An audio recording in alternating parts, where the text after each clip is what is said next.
এটা কি football match নাকি wrestling? South American World Cup কোয়ালিফায়ারের মুখোমুখি হয় 5 বারের বিশ্ব চ্যাম্পিয়ন ব্রাজিল এবং কলম্বিয়া।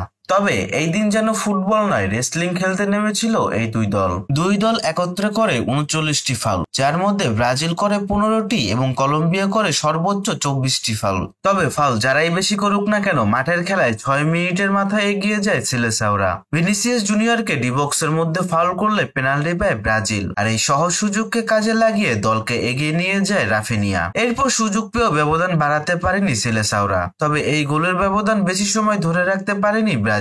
প্রথমার্ধ শেষ হবার 4 মিনিট আগে কলম্বিয়াকে সমতায় ফেরান লুইস দিয়াস।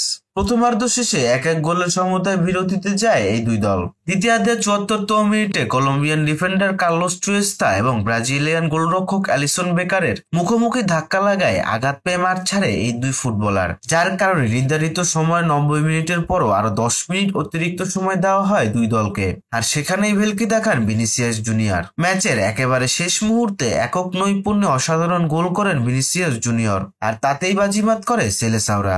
এরপর আর গোল শোধ করবার মতো সময় পায়নি কলম্বিয়া, যার কারণে 2-1 গোলের ব্যবধানে জয় নিয়ে মাঠ ছাড়ে ব্রাজিল। এই জয় সাউথ আমেরিকান ওয়ার্ল্ড কাপ কোয়ালিফায়ারের গ্রুপ পর্বে 2 নম্বরে উঠে এসেছে ব্রাজিল, আর ব্রাজিলের থেকে 4 পয়েন্ট বেশি নিয়ে টেবিলের শীর্ষে অবস্থান করছে আর্জেন্টিনা। ব্রাজিলের পরের ম্যাচের প্রতিপক্ষ আর্জেন্টিনা। ম্যাচটি অনুষ্ঠিত হবে 26 তারিখ।